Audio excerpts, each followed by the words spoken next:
agora, boa noite oficialmente, né?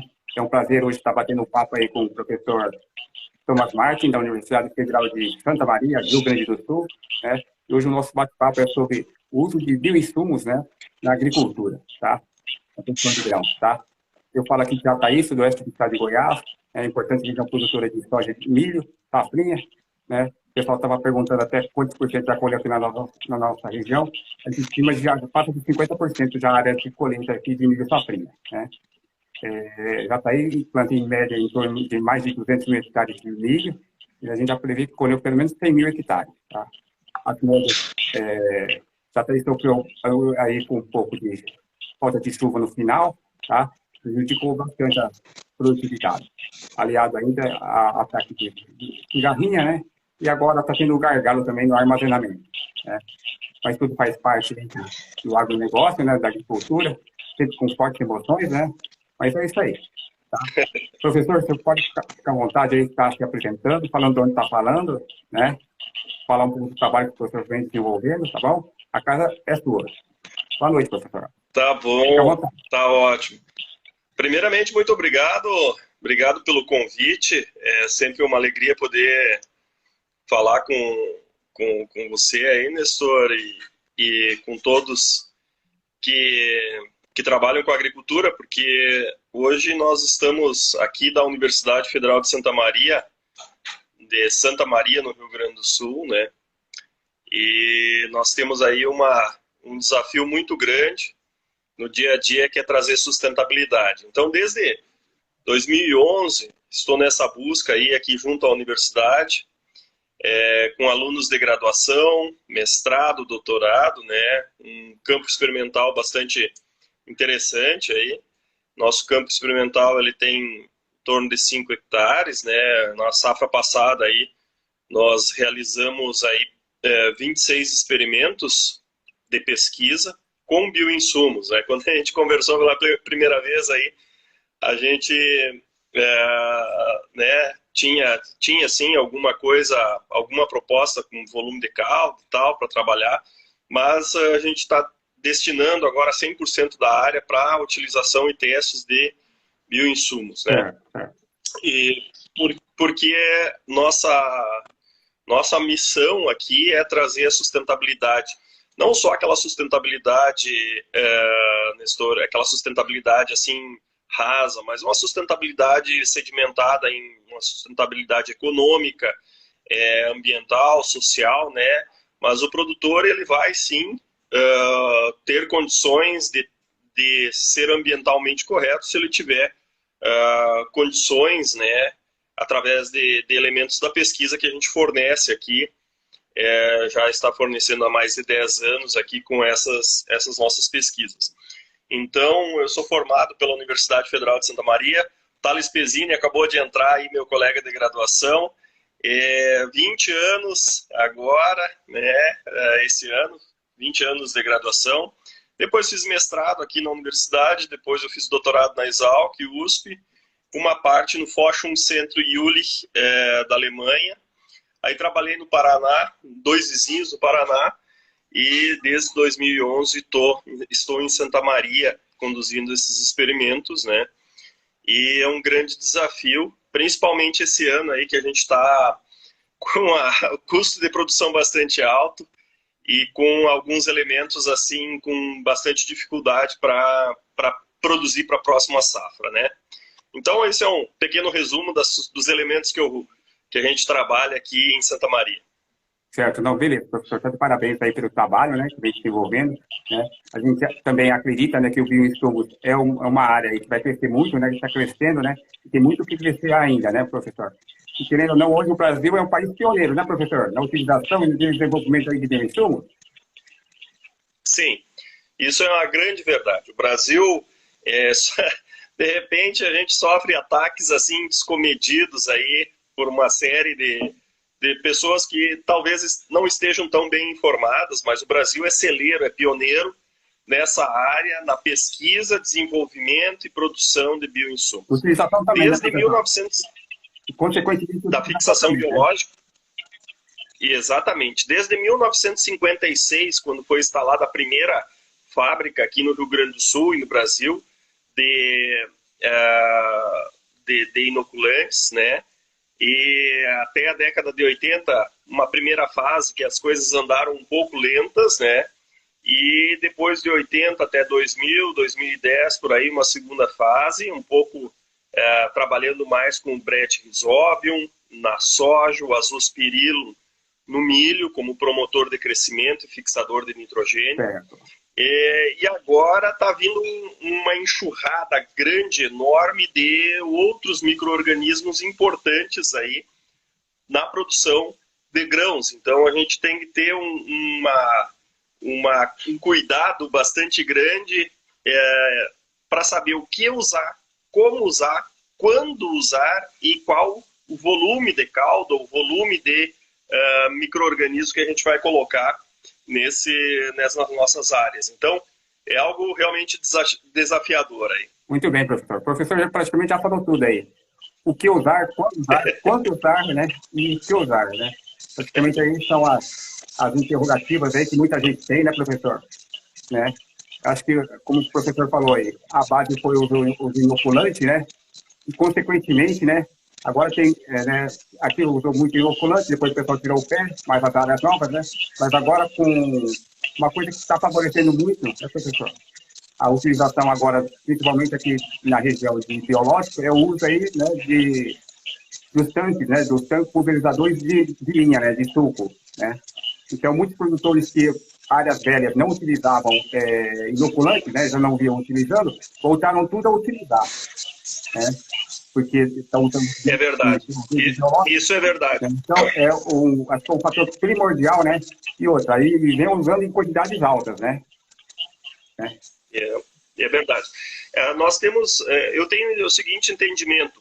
Fazer a inoculação via semente dá resultado, mas quando ela é feito, bem realizado, com todas as premissas adequadas. O grande problema é que a gente está na correria o dia inteiro e a inoculação é algo que sim demora, é algo que tem que ser bem feito. Nós estamos trabalhando com duas vidas importantes pelo menos, que é a vida da semente e a vida do inoculante. Então nós temos que garantir que os dois estejam vivos. E o inoculador via suco de semeadura, esse é fantástico. Esse a gente acerta muito mais vezes. Né? Os dois, via semente ou via suco, os dois têm um resultado semelhante. Porém, como a facilidade do inoculador via suco é muito grande. Mas aí a gente tem uma premissa muito bacana para cuidar. O volume de calda tem que ser pelo menos 50 litros por hectare na soja e no milho. Por quê? Porque eu preciso, volume de calda, eu preciso no suco de semeadura, aquele desenho que a semente fica lá, eu preciso que haja uma pulverização sobre a semente e ali naquele ambiente na volta. Então, aquilo que a gente dizia, estamos colocando uma dose, e eu abro um parêntese aqui, uma dose, 100 ml, 200 ml de 10 elevado na 9, ali no volume de suco eu tenho que colocar pelo menos 3 doses para ter o ambiente completamente carregado. Então, aqui na Universidade Federal de Santa Maria, no nosso laboratório, a gente verifica a qualidade e a concentração desses inoculantes que a gente anda usando pelo Brasil afora, né? Já veio amostras aí até do Paraná, até do Paraguai, para a gente verificar. E os resultados são surpreendentes, porque às vezes a gente deixa dentro da caminhonete, num calor muito grande, baixa a concentração realmente desses micro-organismos. E o que não poderia, né? Porque a gente está trabalhando com vida e essa vida tem que estar junto à semente. Então, eu entendo o seguinte, Nestor, o inoculador via suco de semeadura, ele é muito bom. Tem algumas coisas que nós temos que cuidar, por exemplo, olha, vamos comprar um inoculador muito pequeno, muito grande. Não, ele tem que ser ajustado para a parada do trator. Sim. Quando ele para colocar a semente, quando ele para reabastecer o adubo, isso tem que estar ajustado. Não adianta eu comprar um tanque de 5.000 litros, estou extrapolando aqui, eu acho que nem existe isso, mas ele não pode ficar aquela cauda lá dentro, uma temperatura elevadíssima. Tem que ser um tanque, e tem tanques e tanques, né?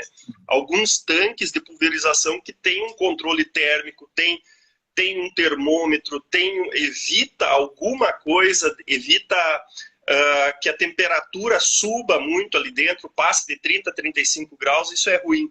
Então, esses tanques eles têm que ser ajustados para a parada do trator e aí colocar pelo menos esse volume de cauda. É fácil a gente pensar assim, olha, vai dar tudo certo, sim, a gente quer que dê tudo certo, mas evidentemente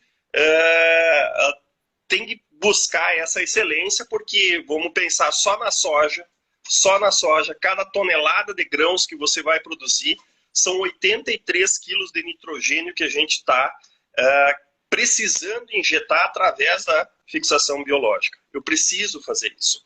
Então, milho, cada tonelada de grão precisa ir 21 a 25 quilos de nitrogênio.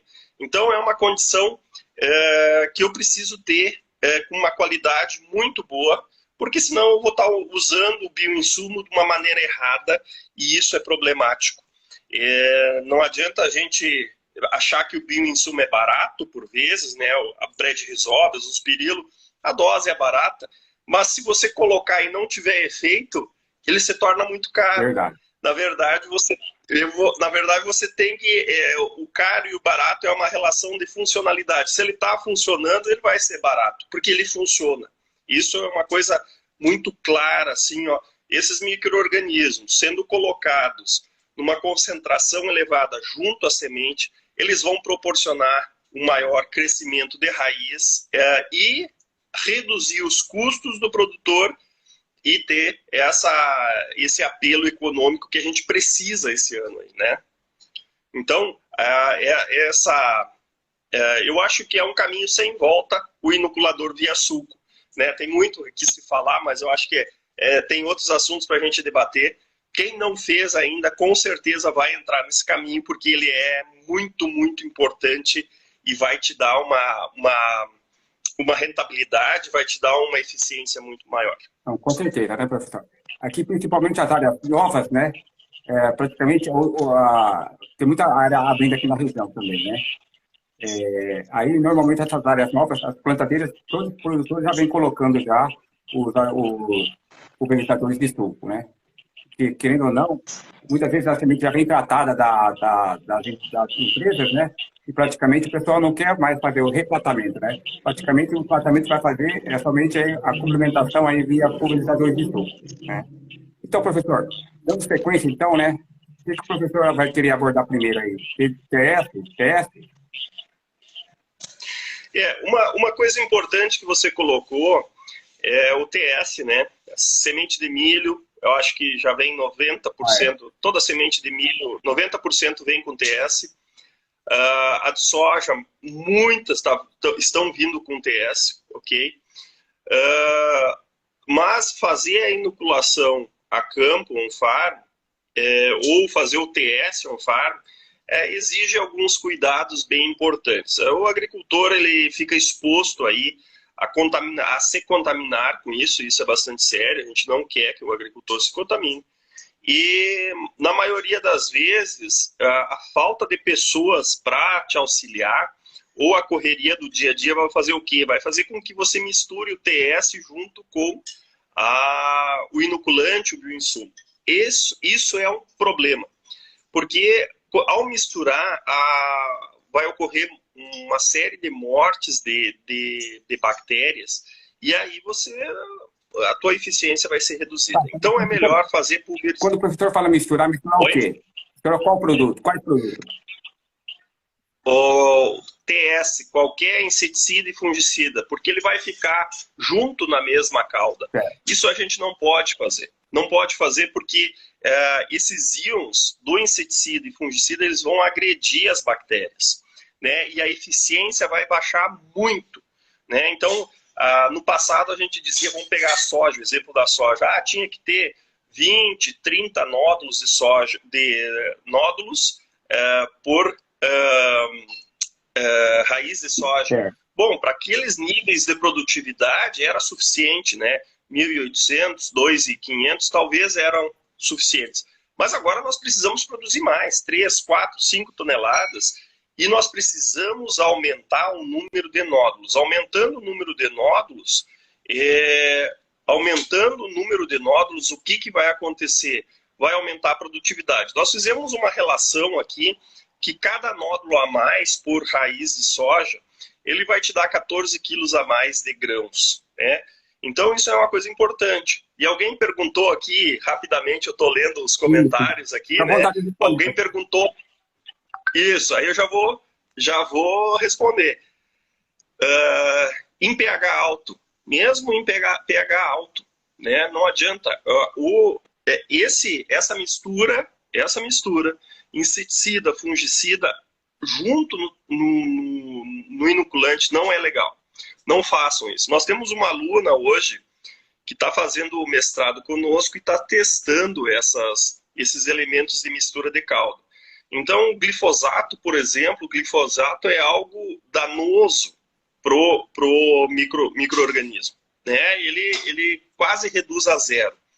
Então, a gente tem que ter cuidado. Vou fazer a limpeza lá vou fazer a primeira capina química lá na soja ou no milho, RR e tal, com glifosato, vou misturar junto. Não pode. Isso não pode acontecer. Então, esses elementos, eles têm que ser muito cuidados.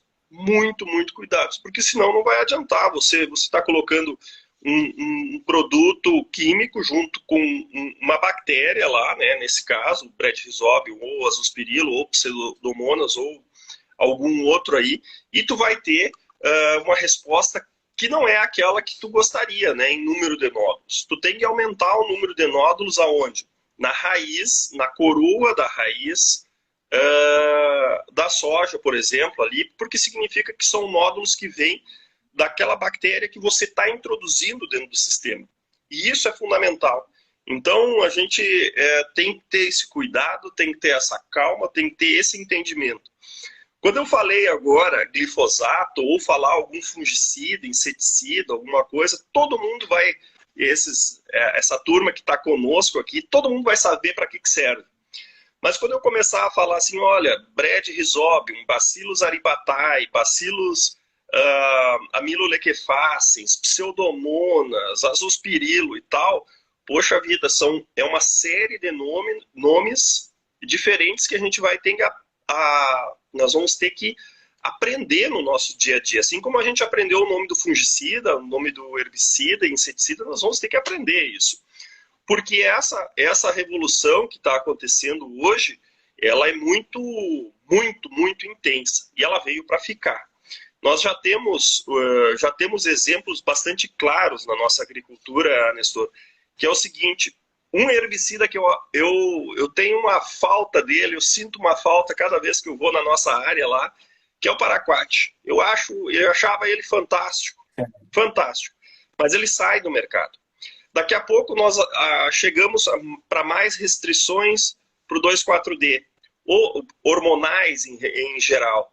Então a gente está começando a ficar tão pressionado, porque daqui a pouco vamos ter problemas aí. Então nós vamos ter que saber quando utilizar, como utilizar, e essa agricultura que vem com os bioinsumos, ela veio para ficar, e com o tempo ela vai realmente se estabelecer de forma bastante intensa aí. Eu acho que até 2035 aí nós vamos ter quase meio a meio uma produção quase estável entre a utilização de agrotóxicos, que eu não sou contra, muito pelo contrário, acho que eles são muito fundamentais para nós termos produção de grãos.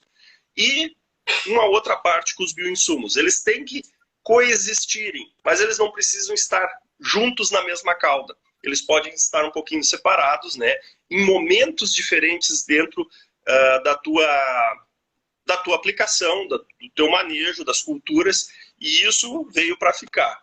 Você falou ali a relação da cigarrinha no milho, que teve problemas, coisa e tal. Poxa vida, quem resolveu o problema, quem está resolvendo, ou pelo menos combatendo, são bioinsumos, né? Agrotóxicos também estão juntos. Eu sei que na área de vocês, aí para cima, tem um monte de problema Nematóides. Poxa,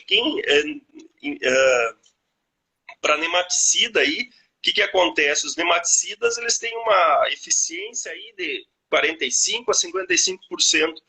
E os bioinsumos juntos, seja tricoderma, seja algum bacilos, alguma coisa assim, eles têm também uma outra eficiência que chega a 60, 60 e poucos por cento. Então, em momentos diferentes, você vai aplicar para ter um resultado melhor. É claro que estamos chegando em algumas áreas em limites muito grandes, assim, muito nematóide, muita cigarrinha e tal, e isso, para acontecer a regressão disso, não é assim chegar e aplicar e ir embora. Não, são muitos anos que você vai ter que trabalhar com isso também. Então, veja bem, é um trabalho que não é de curto prazo, que nem a fertilidade do solo, que nem um solo que você está construindo o perfil. É a longo prazo, né?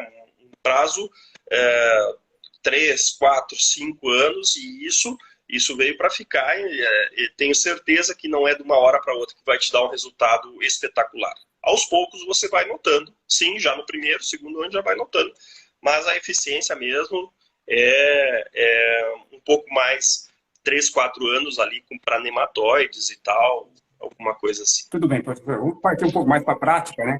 O senhor falou de nematóide, né? Nematóide. O que o professor já tem visto aí de bom resultado aí? Pois é. Para nematóides, nós temos uma série de bacilos que podem estar atuando de forma eficiente. Eu vou pegar uma cola. Independente aí do nematóide, professor, todo vai ter uma eficiência, ou, por exemplo, para cisto é um, para pratilentes é outro? Ah, não. Existe especificidades. Por exemplo, para Meledoigine, né? O Bacillus ceros, uma composição aí de ceros, Bacillus megatherium, subtilis e Bacillus thuringiensis, ele reduz aproximadamente entre 85% e 90% da mobilidade do Meledoigine, né? Após 96 horas. Bom, matou ele? Não matou, mas deixou ele parado, deixou ele estático. Veja, ele não está fazendo nada, ele fica ali naquela posição, naquela situação, sem atacar a nossa raiz. Então, isso é uma coisa importante. Isso é um resultado de pesquisa aí, que saiu aqui em 2022, dia 17 de maio aqui, 2022. Então, é importante a gente entender isso juntamente com o tricoderma. Tricoderma também é fantástico. Alguém está colocando Bacillus amilolequifaces, fantástico também. Mas nós temos aí diversos nematóides e nós temos a especificidade. Eu sempre gosto de dizer assim, olha, cada panela velha tem que ter uma tampa. Todos os bacilos vão funcionar? Ajuda? Sim, ajuda. Mas você primeiro tem que detectar o teu problema. Meu problema é esse nematóide aqui do cisto, nematóide das galhas. O senhor bem falou. O primeiro passo aí no caso de nematóide, né, professor? O ideal é identificar, né, a espécie que está ocorrendo na sua área, né? O primeiro passo é isso, né? A partir daí, sim. A partir daí, fazer o manejo, né? Não adianta falar que é nematóide, mas o primeiro passo é identificar a espécie que realmente, né, está limitando a sua produtividade. Exatamente. Porque às vezes a gente está numa situação que diz, eu tenho problema nematóide, mas eu tenho que saber qual nematóide, o quanto que está afetando, e isso é fácil de fazer, é só fazer uma amostragem, mandar para um laboratório, e aí em cima daquilo ali começar a agir, buscar o bioinsumo que melhor dá resultado. Todos eles atuam eficientemente, todos têm uma eficiência, mas às vezes não é tão eficiente, uma eficiência tão grande quanto a gente precisa. Mas saber o problema, conhecer o problema é fundamental. Então, nematóide, eu posso utilizar bacilos? Posso. Posso utilizar tricoderma? Posso. Então, depende de cada ambiente como é que eu tenho que estar utilizando. Ah, ou bacilos ou tricoderma. Bom, tricoderma também é fundamental, mas tricoderma é um fungo, ele se adapta mais a áreas com pH um pouquinho mais baixo, né? 5,5, 5,7, talvez uma realidade um pouco melhor, mas ele tem que ser colocado num momento distinto, né? Ah, o bacillus é uma bactéria, ele prefere ser colocado em ambientes com um pH um pouquinho mais alto do solo. Então, essas coisas aí são muito importantes. Aqui alguém está perguntando, ó, azospirilo na semeadura do milho, quantas doses eu uso por hectare? Eu vou ajudar nessa ali do nosso companheiro aí, tá? Bom, o número de doses, ele depende da concentração. Isso para mim é evidente. Nós temos produtos comerciais que eles precisam ter pelo menos 200 milhões de unidades formadoras de colônia por ml. Então, ou seja, 10 na 9. Então, isso vai dar mais ou menos 200 ml aí, porque a gente coloca, tem que ter pelo menos 1,2 milhões de unidades formadoras de colônia por semente. Então, tem que fazer um cálculo bastante rápido ali, dividir essa concentração, esse volume, pelo número de sementes que você vai utilizar. Existe uma indicação na bula do bioinsumo? Existe. Mas eu, particularmente, eu gosto de fazer essa conta para ver se realmente é isso. Porque senão, daqui a pouco, alguém está vendendo com um bioinsumo com uma dose aí de 50 ml. Eu acho que aí não é legal, né? Então, para ajustar preço, coisa e tal. Então, é importante que a gente possa fazer esse cálculo, né, de ter pelo menos aí 1,2 milhões de unidades formadoras de colônia por semente, né? Para ter o quê? Aquela semente muito bem envolvida por muitas bactérias, né, que possam realizar simbiose ou associação ali, né? Então, essa é a ideia importante. Passou algumas perguntas e ali eu não consegui acompanhar, Nestor. No caso, já que a gente tocou, a gente começou a falar um pouco de azospirilo, né? E no caso da coinoculação na soja, qual seria a recomendação? A coinoculação na soja. Então, vamos pensar o seguinte, ó. Nós temos que ter o Bred-Rhizóbio com 1,2 milhões, Em aplicação em sulco de semeadura, se tiver 10 na 9, vai dar em torno, para 300 mil plantas, vai dar em torno de 200 ml, ok? Só que em sulco de semeadura, você vai ter que colocar 600 ml de Bred-Rhizóbio, mais 200 ml de azospirilo. Então, são duas bactérias, Bred, para fixação biológica de nitrogênio, e azospirilo para promoção de crescimento. Então, veja, tu vai ter essas duas bactérias. Você vai colocar 3 vezes mais Bred-Rhizóbio do que o azospirilo. Tem algumas relações fisiológicas, por exemplo, não dá para equiparar. É os únicos dois que a pesquisa tem mostrado que não dá muito para equiparar, colocar mesmo volume. A gente tem que colocar volume distinto deles. Por exemplo, tem que colocar...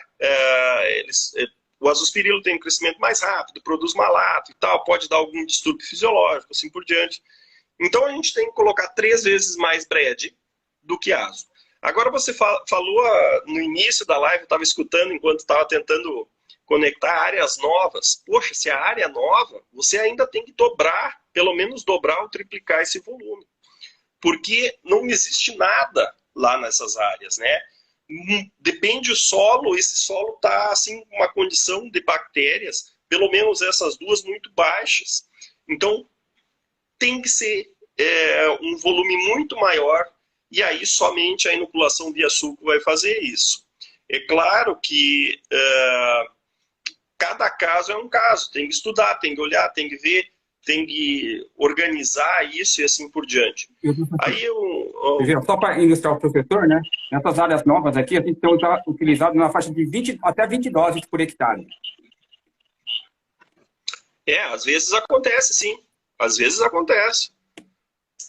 Aqui alguém está perguntando, quando chove após a aplicação em suco, baixa muito a eficiência das bactérias?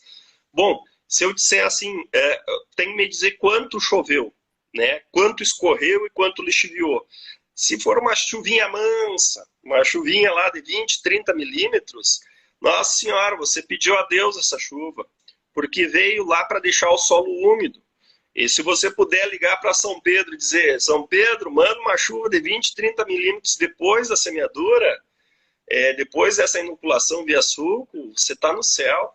Então, veja, é bom essa umidade. É muito boa essa umidade aí, e a eficiência não vai baixar. Agora, a eficiência baixa quando você coloca um volume de cauda muito baixo. Quando o volume de cauda é baixo e quando o solo está muito seco. Aí a eficiência vai baixar muito. Semeadura no pó, eu não posso, vamos dizer assim, crucificar, como diz o outro, quem realiza a semeadura no pó, porque é algo muito complexo. Às vezes tu não tem mais tempo, fechou a tua janela e tal, tu tem que realizar a semeadura. Capricha bem na inoculação, mas a eficiência a gente sabe que é baixa, porque a gente precisa de um pouco de umidade, né? Então, isso é fundamental. E aí, quando você vai realizar a aplicação desses bioinsumos via aérea na folha, né, em pulverização, eu sei que é difícil entrar só com o bioinsumo, sem misturar com outra coisa, inseticida, fungicida e tal, mas entre com ele sozinho, senão não faça, né? Porque senão você vai estar desperdiçando o teu bioinsumo, você vai dizer que ele não funciona e tal, e na verdade ele funciona. O que a estratégia errada foi a gente ter misturado os dois na cauda, né? O professor, Então, acho que... aí, no caso, o professor aí falou, no caso aí de aplicação foliar. Isso. Por exemplo,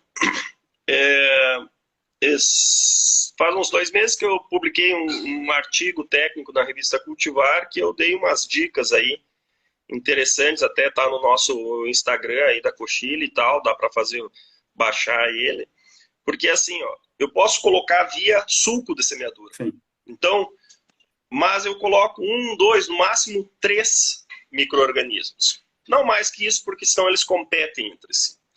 E depois, lá na folha, eu posso colocar o Bacillus megatherium, posso colocar o Pseudomonas, posso colocar, dependendo do problema que eu quero resolver, eu posso colocar depois. Bradyrhizobium, tem resultados, mas não são bons resultados, porque a gente precisa realmente ter um solo muito úmido, não ter radiação. Essa bactéria tem que chegar no solo e ir até a raiz, é difícil. Mas os outros micro-organismos, por vezes, também atuam sobre a folha. Então você pode, por exemplo, Bacillus púmilus. Bacillus púmilus, a gente pode utilizar ele até para reduzir a entrada de ferrugem na área. Poxa vida, eu não estou dizendo para tirar o fungicida, eu estou dizendo para vir fazendo um manejo com Bacillus púmilus para evitar a primeira entrada de fungicida tão cedo. Então você tem a ação de promoção de crescimento desses bacilos, você tem a ação de crescimento de raízes. Nosso Instagram lá tem uma série de fotos onde eu fiz com a moçada, que foi algo muito legal. Peguei os bioinsumos, coloquei em sementes e nós semeamos em canteiro e mostrou a diferença. 4 vezes mais sistema radicular. Então, é espetacular isso. O Charles está perguntando aí, Pseudomonas, adoro ela. Adoro a Pseudomonas, Charles. Ela é muito boa, crescimento radicular muito bom. O pessoal não fala muito, mas ela é excelente solubilizadora de fosfato, né? Em experimentos em laboratório a gente vê isso, né? Então é fundamental a gente pensar nesse elemento. Olha, Pseudomonas é algo bom, promotor de crescimento, auxinas, cinidas, sistema radicular, tal, e e essas solubilização de fosfato, disponibilização desses nutrientes, potássio também. Então, são elementos importantes que a gente tem que também podem ser colocados via pulverização aérea, não só na semente. Na semente... Não. Oi. O professor falou aí a respeito aí, tocou em relação ao solubilizadores de fósforo, né? Tá. Isso. Qual que o professor comentou aí, né, do Pseudomonas? Teria alguma espécie aí que está se diferenciando aí com o melhor resultado? A Pseudomonas fluorescens, ela está sendo... Olha como a coisa fica cada vez mais interessante, né? Certo. Gênero, espécie, Pseudomonas fluorescens e a cepa. Existem cepas específicas para diversas coisas. Então, a gente também tem que saber o problema que a gente quer atacar para ir lá e atuar de forma efetiva. Então, alguém falou ali, no suco de semeadura, Bred, Azo, Pseudomonas, esses três são bons. Mas se eu tenho problema de nematóide, eu jogo a Pseudomonas para foliar e coloco o Aribataia ali, o Amilolequifaciens. Então, veja que eu tenho essa possibilidade de fazer. Então, eu tenho que saber jogar como um quebra-cabeça nossos bioinsumos no sistema. E aí, tipo, quero reduzir problema de ferrugem, por exemplo. Vou fazendo púmilos até onde? Até mais ou menos o florescimento, depois paro. Depois do florescimento, a planta de soja ela vai ter que reorganizar o que ela absorveu, aquele carboidrato, e jogar para onde? Jogar para a formação de raízes. Então não adianta a gente... tem um limite também as coisas e com o tempo a gente vai organizando isso, né? Tá. O professor, quando tem utilizado então esses solubilizadores aí de fósforo, né? Quantos por cento tem em números, professor? Mais ou menos sim. Isso é uma pergunta importante. Eu acho que a gente não consegue discutir tão rapidamente aqui isso. Eu não tenho esse número de dizer que o solubilizador disponibiliza tanto. Por quê? O solubilizador de fósforo, ele, além de ele pode solubilizar, pode, ok? Mas ele promove crescimento radicular. Então, se ele está promovendo o crescimento radicular, são duas coisas que se sobrepõem lá debaixo do solo. Se eu tenho uma raiz que, vamos supor aqui, que tem só duas raízes secundárias, tem uma absorção de fósforo, potássio e todos os outros nutrientes. Se eu aplico o solubilizador de fósforo, ele tem promoção de crescimento, daqui a pouco cresce 3, 4 raízes a mais e a absorção de fósforo é maior. Então, se sobrepõem essas coisas e, por vezes, a gente tem assim, aumento do sistema radicular. Se tu me perguntar isso, eu posso te dizer, olha, o sistema radicular da soja era de 2,5%, ou seja, ocupa o volume de solo de 2,5%, pode chegar a 3, 4, até 5% com a promoção de crescimento. A promoção de crescimento é algo fantástico, então tu não consegue dissociar o que está absorvendo de fósforo pela promoção de crescimento. Pelo menos eu não achei esses dados ainda, a gente está atrás dessas informações, mas a gente está realmente... para mim, o que importa é promoção de crescimento, porque crescendo mais, vai atingir mais áreas para absorver aquele fósforo que ele é imóvel, ou praticamente imóvel dentro do teu solo. Então, isso é realmente muito... é muito complexo da gente discutir assim na live, né? Não tem aquele número mágico, às vezes, que a gente gosta de jogar assim, né? Com certeza, né, professor? Porque é bem complexo, né? Vai depender de muitas informações, né, para chegar nesse número, né, professor? Isso aí. E, professor, já indo então um pouco mais para frente, né? No caso aí já de controle de pragas, né? No caso aqui, por exemplo, no caso de milho, aqui hoje praticamente a principal praga da cultura do milho aqui na nossa região não é a lagarta, é a cigarrinha no milho, né? Da Alba Maria, né? E a gente acompanhou algumas áreas, né, onde o produtor fez uso do controle químico mais o controle biológico, né, que aumentou, né, a reentrada na área, né, do que muito utilizando às vezes somente o produto químico, né, as entradas eram mais frequentes, né, de quando utilizavam juntamente, né, os biológicos, né. Isso. Qual espécie que tem se destacado aí entre os biológicos, professor? Que o professor tem acompanhado esse trabalho? A gente tem diversos biológicos que podem ser utilizados. Alguns deles não estão ainda nem registrados para uma determinada cultura, mas a gente, em nível de pesquisa, a gente já sabe. Por exemplo, cromobactéria auxilia, né? A espinosina auxilia. Então, tem diversos... Isária também auxilia. Então, são completamente novos hoje na utilização. Então, como por exemplo, a cigarrinha bastante móvel dentro dos sistemas aí, você vai aplicar e é lógico que vai ter que ter uma reentrada de biológico também, porque tem diferentes fases, isso é natural, né, para realizar o controle, né, efetivo. Mas eles, aqui no Rio Grande do Sul, nós na região noroeste, que a gente tinha muito milho, e talvez a gente consegue 2 a 3 meses sem milho no Rio Grande do Sul, naquela região, foi algo que veio para ficar porque realmente deu resultado, resolveu a situação. E aí alguém está perguntando, o Francisco Leonel, fazia tempo que eu não via ele nas nossas lives do Paraguai aí, né? Coisa boa, Leonel. Como as condições ambientais afetam o biológico, né? Os biológicos afetam bastante, porque temperaturas altas, né?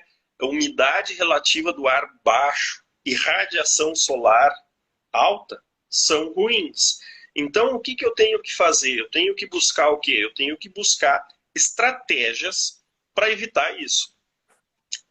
Pulverização durante a noite, a temperatura é menor, não tem radiação, talvez tenha um pouquinho de umidade do orvalho, já me deixou um ambiente melhor para o meu biológico agir. Então, isso é fundamental. A gente tem que buscar estratégias para fazer com que aqueles bioinsumos que são vida possam ter uma melhor ação. Infelizmente, eles não são super-heróis aí para chegar em qualquer ambiente e se dar bem.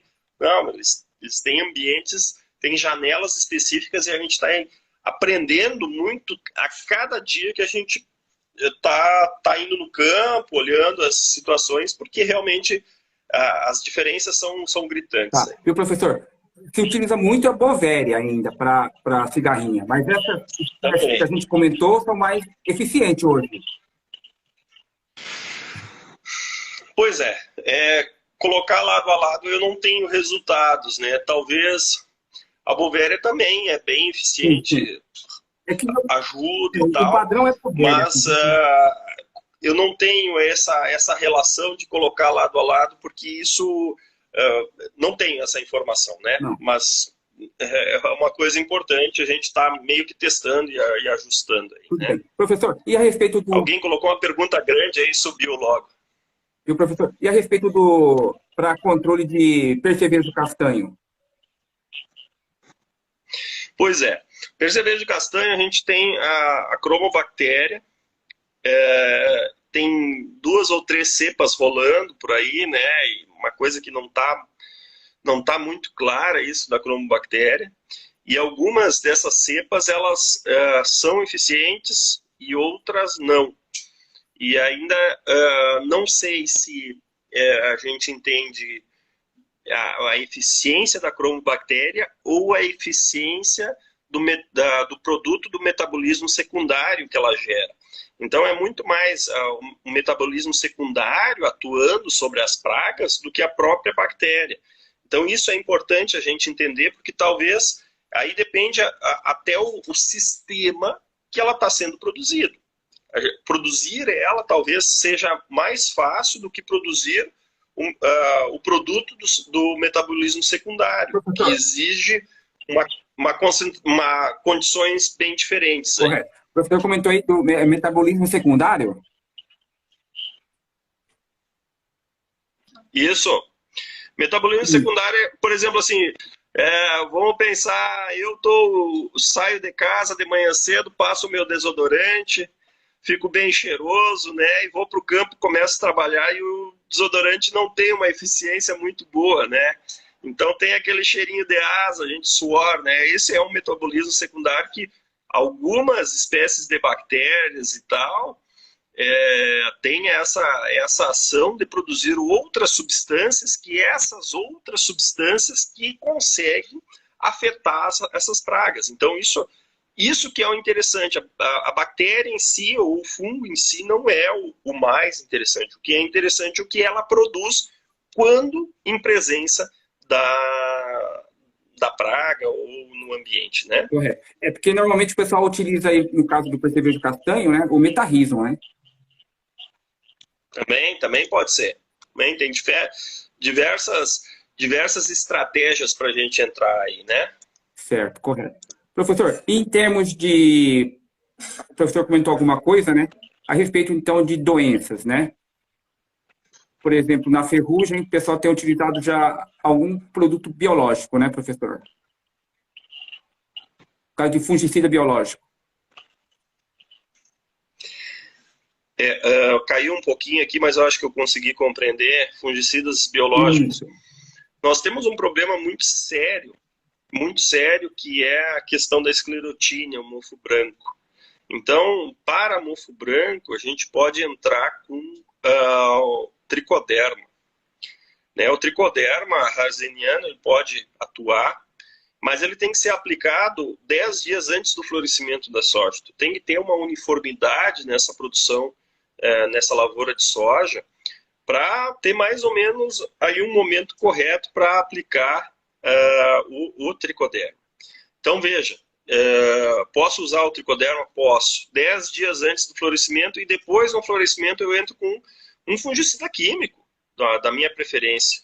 Né? Então, nessa dobradinha, não os dois juntos, mas um sequencial, a gente tem uma eficiência maior. Lá, fungicida, existe alguns fungicidas que estão sendo lançados aí para manchas, ótimo, alguns bacilos, alguns fungicidas que estão sendo utilizados para ferrugem asiática, poxa vida, 2, 3 anos que a gente não teve medo de ferrugem, aqui pelo menos no sul não foi o problema maior, né? Mas bacilos púminos, então são estratégias que a gente pode ter dentro da produção de soja, né? E isso, até pseudomonas no milho, dependendo a doença que eu tenho no milho, a pseudomonas reduz a severidade. Então, são elementos importantes que a gente tem que ter clareza como é que funciona. Saber o problema, a partir de saber esse problema, conseguir posicionar essa ferramenta que é esse bioinsumo. Né? Todos funcionam para tudo? Ajudam. Mas funcionar, a gente tem sempre o mais específico ali, né? De acordo com aqueles problemas que a gente tem. Correto, né, professor? Sempre lembrando, né, da qualidade também do produto, né, professor? Qualidade do produto é fundamental, né? Eu vou trazer um dado aqui, eu vou apresentar um dado para vocês, que na verdade ele não é meu esse dado aqui, ele é um dado que o João Rui Jardim Freire, que foi professor da URGS há muito tempo, publicou junto com o Francisco Vernetti, na revista Pesquisa Agropecuária, em 1999. E ele colocou o seguinte, ó, ele coloca lá que devido à voracidade dessas indústrias, nem todas as indústrias estão produzindo inoculantes ou bioinsumos, hoje dá para colocar, com qualidade. Ou seja, para mim o que é qualidade? Ter concentração alta, acima de 10 na 9, e estar puro, não ter outros micro-organismos juntos. Né? Então, tem que ter essa dobradinha aí, pelo menos. E aí, quando a gente deixa de ter essa qualidade, a gente tem problemas. Seja pela indústria, seja pelo transporte, que alguém escreveu aí, olha, o transporte é fundamental, não posso colocar em temperatura alta e tal, né? Não posso armazenar ele em ambiente ruim, tá? Porque hoje nós temos aí no Brasil, se na década de 90 nós tínhamos, chegava a 20 indústrias, hoje nós temos mais de 66 indústrias. Nós temos 500, pelo menos em março, a última avaliação que eu fiz, 502 produtos registrados no mapa, né?